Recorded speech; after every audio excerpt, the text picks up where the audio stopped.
Welcome to Our Sinclair. I'm John. And I'm Aaron. And today we're going to be talking about match day. Match point. Match point. Match point. Match day's a whole other game. Oh, I screwed up already, Aaron.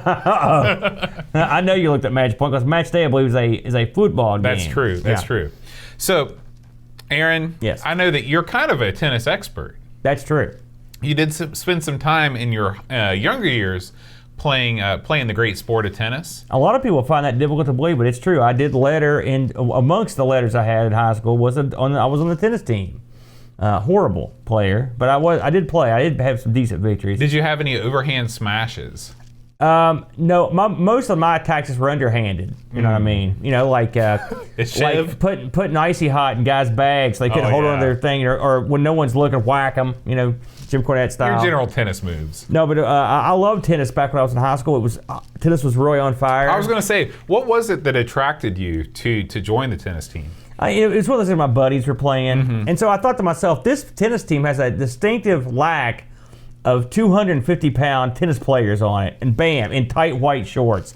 And I was Johnny on the spot. I rolled out there and went to work. Well, in tennis, there are weight classes, right? You were only going against other people your size? No. For example, my partner in doubles was Hose, who's also not a small man. He's 2 inches above the Mexican level for a mini. It's a very small man. But I played tennis in high school, and like I said, tennis was a big deal. I used to watch Navratilova and Chris Everett Lloyd and John McEnroe and Jimmy Connors and Yvonne Lindell. How about Bjorn Borg? Bjorn Borg was a little bit before my time, before I started watching. Who was the guy that was really would be enraged in his kind of... John McEnroe. Okay. He was outstanding. He was one of my favorites. He was kind of a worker. It was like a pro wrestling He was very type, much like one. And Jimmy Connors was too. A lot of those guys knew how to work the crowd and stuff. And eventually you had your Steffi Grafs and that sort. Do you remember that show Phenom that used to be on? I don't. It was a sitcom about a teenage tennis phenom girl. No, I don't remember that. I think you were probably in your mid-30s. That's probably why. Oh, I should mention Gabriella Sabatini. I was a big fan. A lot of attractive girls playing tennis. Big fan of hers, yeah. I loved her. But so... What was there a moment when you knew that your tennis career was over? Yeah, there was. And it was when me and Hose were in a tournament, or we're in a meet. They call it a meet against Winfield, and we were playing two guys from my church, and we jumped out to an insurmountable lead, and then we both ran out of gas, and we were in the third set. We'd given away the second set. We were just getting killed in the third set, and Hose reared back with one of his classic cannonball serves and popped me right in the back of the head as hard as he could. Hose was horrible at aim. He whacked me, and I was like, this is it. You know, that's when you knew. And then, as an added bonus time, we used to Hose met when he started dating his current wife. We'd go play tennis. It'd be me and her friend Sam on one team, and Hose and her on the other team. And I got mad one time because I missed a shot and threw my racket and just crushed Sam, the girl, in the leg. And she was a competent player as opposed to me. Well, you ruined her career. That was it for me. And then I will say, me and Wes went out about 15 years ago to recapture our tennis glory. And we were out in the court for about 15 minutes, and we were done. We couldn't do it. We couldn't hit the ball. We couldn't run. We couldn't do anything. I was like, we're done. Never again have I picked up the racket, except in anger. Do you still have the white shorts? Always. I'm wearing them underneath these pants right now. That's good. I knew we were going to do this episode. I'll be able to sleep tonight. All right, yeah. So how about you? Did you play tennis when you were in school? I've picked up a racket maybe once in my life. Really? Yeah. I'm surprised. I was never, tennis, I'd watch tennis, and it looked like those people were exerting themselves in ways that I was not comfortable with. That's true. Because you come in and out of so many different hobbies, but they're, I guess, mostly geek-related hobbies. My wife played a lot of tennis. I believe that. She played a lot, and her previous boyfriend owned a tennis school. Wow. Yeah. Owned the school? Yeah. So. Wow. And so what do you say to that now? I say, do you own a tennis school, Boat? I asked her, are you sure you made the right choice here? He owned a tennis school. You work at a school. Yeah. I'd probably be one of his employees. You may be the luckiest man on earth, Boat. I definitely outkicked my coverage. That's yes, for you sure. did. So, anyway, getting back to the tennis angle, I love tennis. And I used to play all the old games from back in the day. So when I heard we were doing a tennis game, I'm always down with the clown. So I was excited about it. Match Point is the game we're looking at. 1984, Boat. 1984. Yeah. It was a good year for you, right? That's about the time that you would have joined the tennis team. No, because that would In 1984, I was 13. Yeah. No, I played the junior and senior years. I see. I was way too young. So, we don't know anything about the Sinclair in terms of games. No. So when I looked and saw who published this, it was published by Sinclair Research Limited. And I watched a video where a guy was expostulating on the virtues of those guys and all the games that they'd done. I was going to say, were they affiliated with? They had to have been affiliated with Cirque Live, right? I don't know. They published it. So I looked to see what they'd done published-wise. These are publishers. And I just picked out, of course, we don't know any of the games. So I picked out games that had interesting titles, maybe for future reference.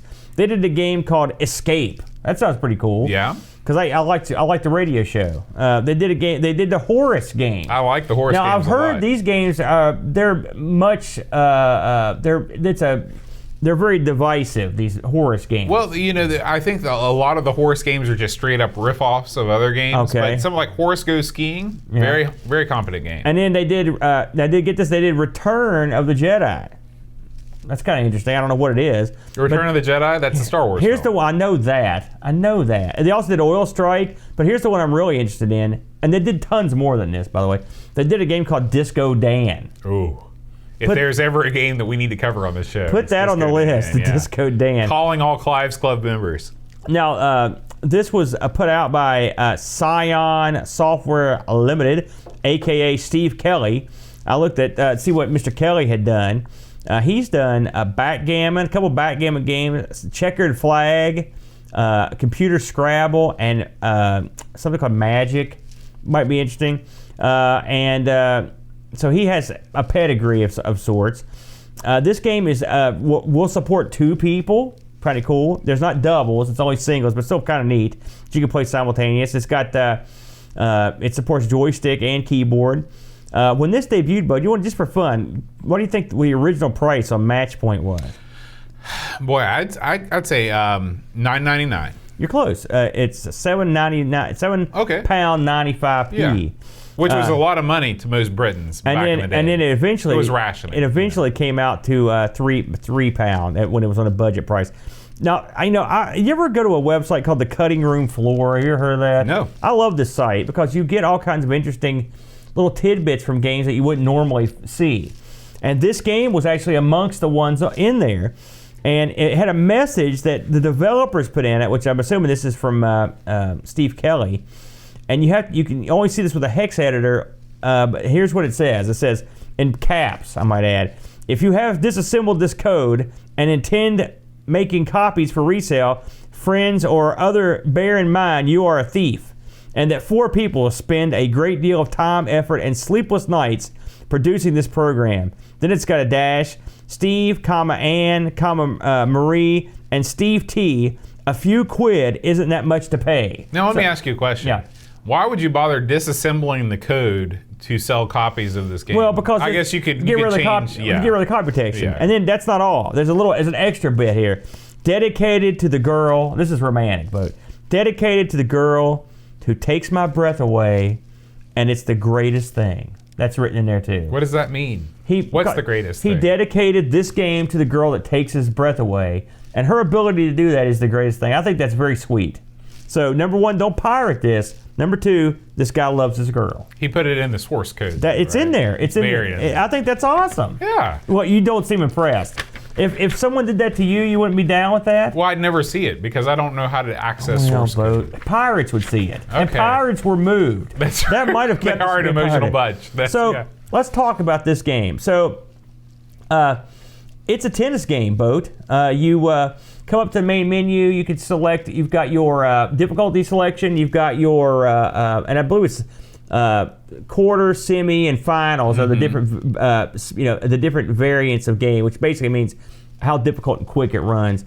And then you've got your ability to pick the type of controller you've got. You fire it up. Well, you can also enter your name and the name you'd like your opponent and the name to of be. your opponent, which Right. I love that. Yeah. You put your worst enemy in there. Well, the problem is your worst enemy then proceeds to beat you like a dog. That's true. Because this game's kind of tough. So this game features what I would assume is a grass court. The game has a lot of nice detail for the time. You've got the full court there. You've got the judge in his chair, and you've got the official ball goof that runs across and gets the ball when it hits the net. Nice touch. Yeah. You get a sound when you hit the ball, which pretty much is about the only sound you get. Well, it's the 48K spectrum. Yeah. You also have a crowd that is entirely made up of colored O's, colored circles, but it does the job. It looks like a crowd. It reminded me so much of games I used to play on the Coco. Is what this reminded me of. Now, I will say the two players, they've got extra details at the bottom of their legs that make them more interesting looking. They've actually, in most games of this era, I'm not putting this over, but I'm just saying I noticed this, is that when most tennis characters this era, they sort of just, you've got a glorified stick figure. It's your Intellivision running man. Right. These go in a little bit further, and there's a little more elongation of the legs, and it makes it look better. Right. I like the way it looked. It plays what I would say would be a very challenging game of tennis. I think challenging, but not unfair. Right. Well, it's tough. There are things I don't like about it. In terms of the way you can't really steer the ball very well. You can't really steer the ball very well in real tennis. Well, if you're playing like a more modern game, you can. You put a little English on. You can tell. No, you can place your shots. Whereas this, like we were talking about before the show started, this is sort of like very difficult Pong more than anything else. One of the things that is difficult to adjust to, and you could comment on this, is the way your racket moves as you approach the ball. Did you know what I'm talking about? So yeah, when you press your button, your stance will change, or you will hit the ball depending on where the ball is in relation to your racket. And sometimes you will try to hit the ball, and instead you will succeed in changing your stance, and the ball will go right past you. Yeah, and that is the real hard part of the game. That's usually most of the points I lost were because the ball had crowded me to the point where my racket wasn't where it should be to hit the ball. Right? Is that what the problems you had? Yeah. There are no doubles. It's basically, it plays a proper game of tennis. I will say I like the fact that there's scoring displayed all the time up in the back. You can see everything. You can see the names. They did a good job with that. And now I know this sounds pedestrian, but I mentioned that because when I looked at this game to get some points of reference, I looked at tennis games that had been out and were coming out that same year. All right, so this is '84. So I had a quick look. So here's what was around. You had Activision tennis for the 2600, the Atari, which I actually played. Like I said, I think David Crane designed it. It's pretty good. But the one thing about that particular game is you play in a void. I mean, you're literally, it's a black background. Yeah. But it's a lot faster than this, but the guys aren't nearly as detailed. Then you had Real Sports Tennis, also from Atari. That was on the 8-bits, on the 5200.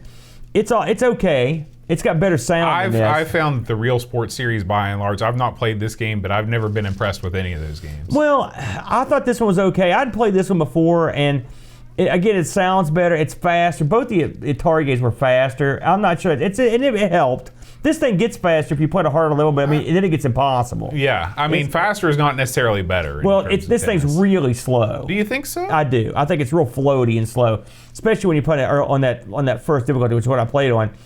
Now get this, Bo. So Activision Tennis came out in '81 for the Atari. Real Sports Tennis for the 8-bits and the 5200 came out in '83. What came out the same year as this that you've probably played a million times? Probably it's on your wall over there. It is. NES Tennis for the Nintendo. Now, I'm sure you've had a cup of coffee with this a few times. How do you think this holds up against that? Because the one thing this game, I looked, they both have one thing in common, is they both run about the same speed. Yeah. It's a slower game. The NES Tennis, without a doubt, looks better. Right. It's a prettier game to look at. But as far as the gameplay goes, I would put this right up there with it. If not, maybe this might even control a little bit better than the NES Tennis. A lot of those early NES games, the early NES sports games, are not great. I put them up there with they're better looking versions of the real sports titles. They did a good job. Nintendo had a very excellent handle on the ability to introduce a cartoony character, and it would almost, to a certain degree, mask a pretty basic gameplay. It's not an insult. It's a compliment. No. This game, and I wanted to point this out because I looked at a lot of magazine reviews and some ads, and this game was off almost every time I saw anything about it. It was billed as a simulation. All right.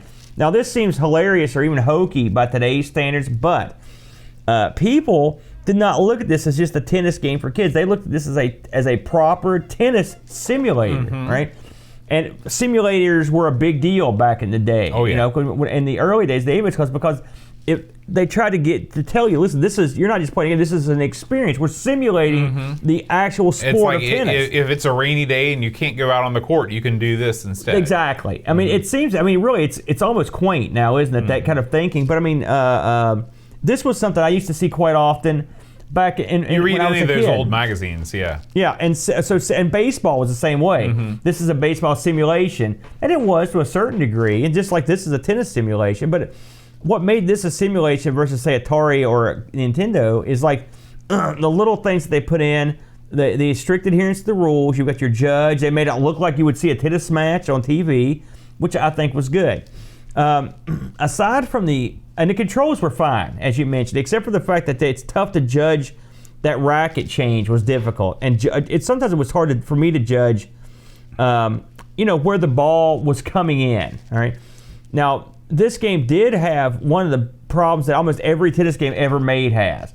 When you switch to the far court, it is I hate that. I hate that I don't think there's ever been a tennis game made where I like that.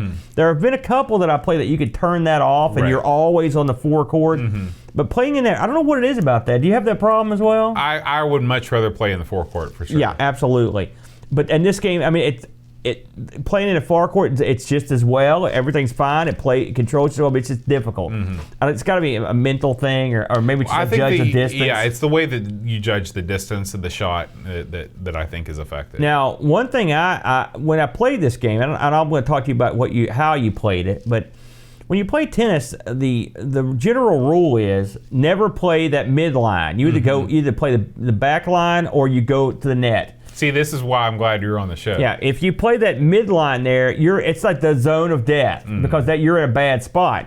Now, in this game, I noticed that I had much more success playing the back line than I did rushing the net. Right, you as well? Me too. Now, I normally like to be real aggressive in these games and kind of go up and try to. But the problem is you don't have the control of the ball, and it makes it difficult. Now, playing the back line, what it does is it buys you time. Right. And in a modern tennis game, you have enough control over your swing that you can hit. You get up there on the line and you either bang it to the opposite end of the court where your opponent is, or you just barely tap it. And you get them that way. In this game, your swing is your swing. Yeah. Now, did you go through the different difficulties on this? I tried each one of them at least. I could not beat easy, so I figured that it would only get worse from there. I never won a set on any level. No. Well, I'm not gonna. But I did win games. I did come close a few times.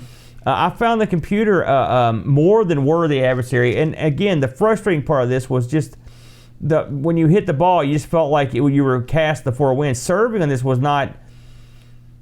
You couldn't really serve to ace. Yeah, you can't really place your shot as well as you might like. I don't think I ever aced the computer, not even one time. And again, if you're playing with two people, it's a whole different ball game. Yeah, which I didn't get to play with another person. I'd like to try it, but with the computer, like I said, it was fun enough to where I enjoyed it, and I thought that the computer played a pretty fair game. It's just most of the time I would screw myself by not being in position to hit the ball. I think that's pretty much the theme of this game. You're going to have to learn your positioning, and you're going to have to learn to understand, how the ball comes in as opposed to where your racket's at. Right. It gets a little weird.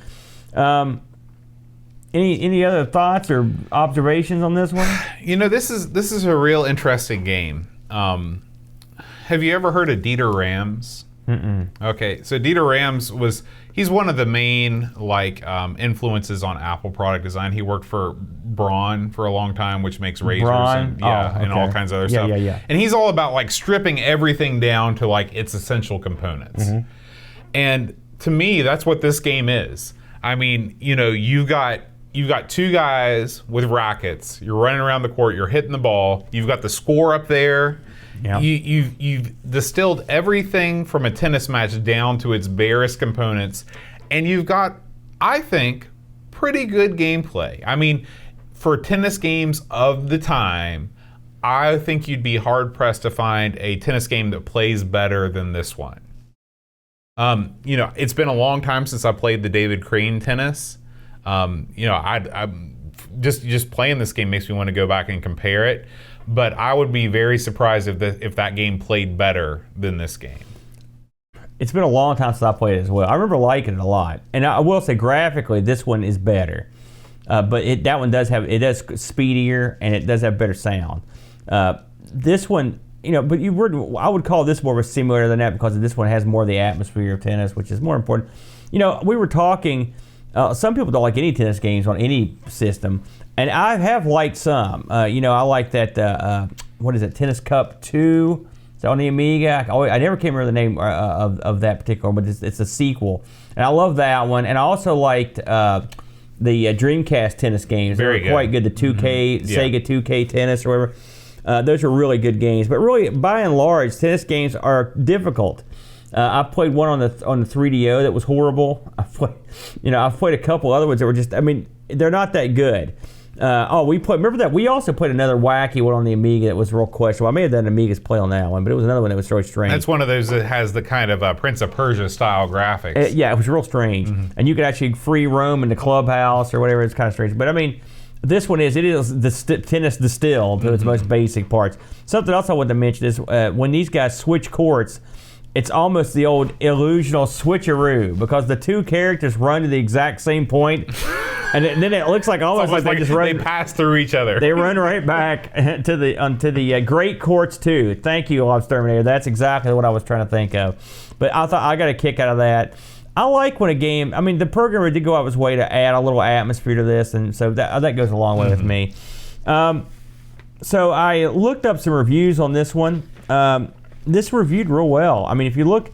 And I looked at a lot of user reviews too on World of Spectrum, and this one's by and large is getting 4 out of 5s or 5 out of 5s from everybody. I will say this: I have noticed that the World of Spectrum scoring is real top heavy. You mean Lemon style? Yeah, no. It's I think it's much worse than Lemon. I don't know, and I'm not saying it's wrong, but I'm just saying I've noticed that the scores people are much more generous with their high levels of points. This one scored 8.26. That is very high. Very high.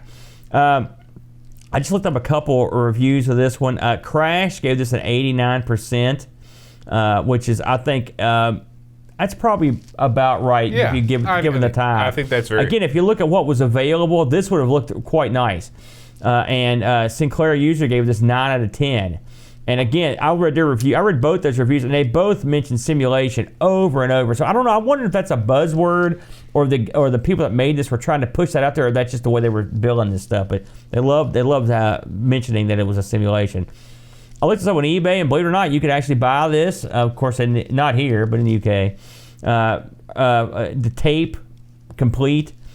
I saw them going all day long from between $4 and $7 US. So.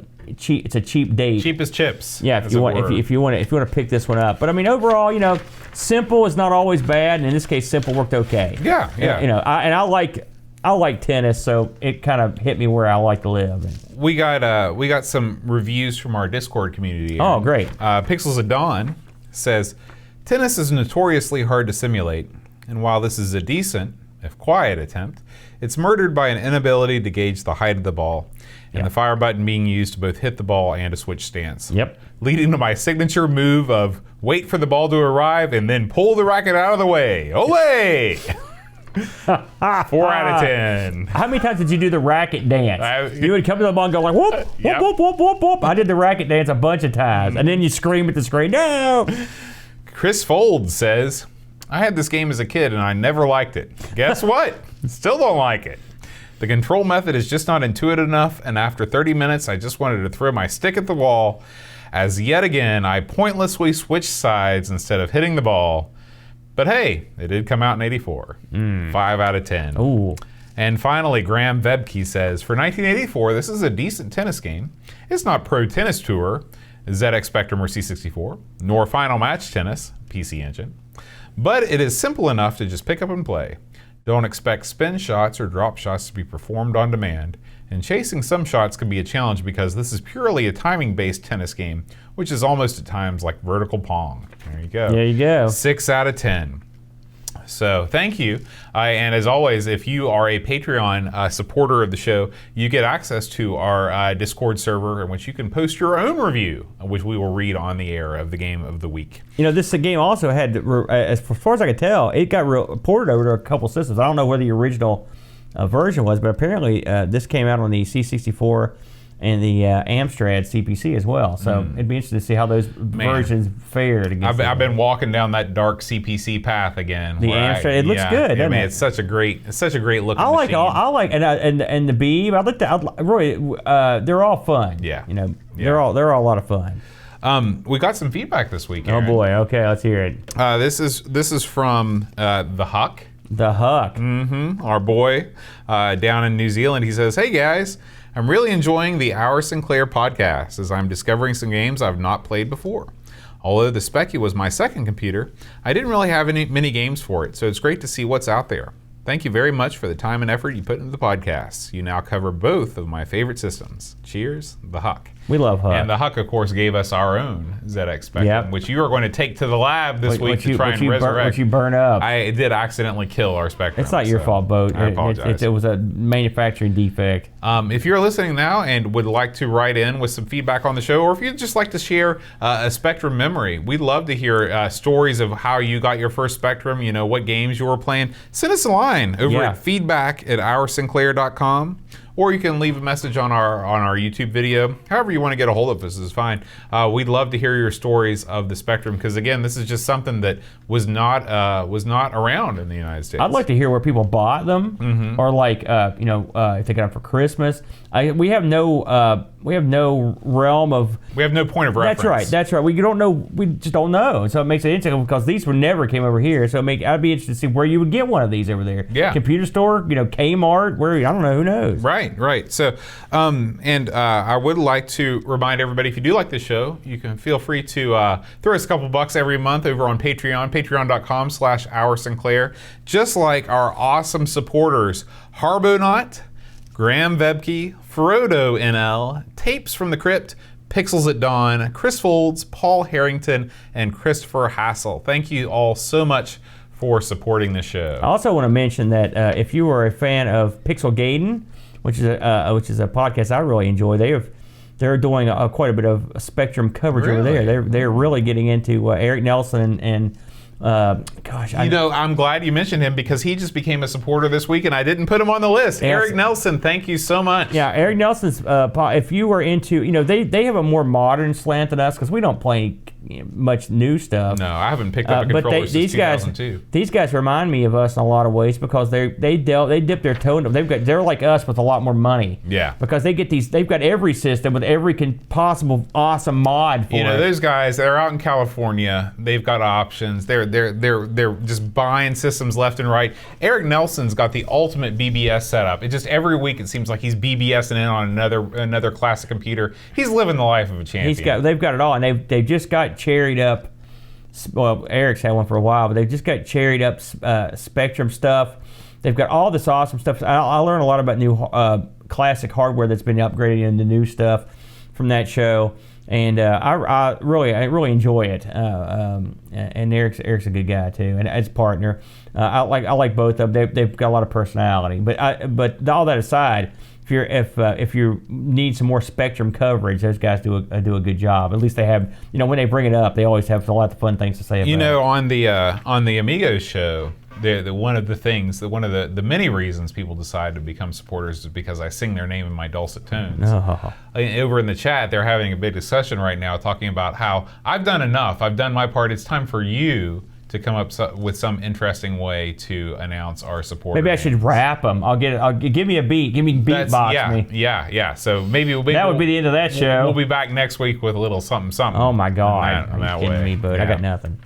I'm not an entertainer. I'm just a schmo. Next week, Aaron, we're going to be playing, I think this is one of the Avengers villains, Thanatos. Well, it's close, but yeah, that's great. I can't wait to try that out. Dragon time. Yeah. You've got a Thanatos shirt. That was awesome. Given to you by Boss Man Harrington. The Boss Man came through for you. Boss Man. Mm-hmm. That's my Nails impersonation. You remember Nails? Was he one of the flock? He was the convict that feuded with the Boss Man. Really? Yeah. He wore an orange jumpsuit. Was he like Rusty Shanks? Yeah, he was. That's awesome. Yeah. I love Rusty Shanks. I'll show you some footage later. All right, guys. Thanks for listening. Until next week, rewind tape and press play.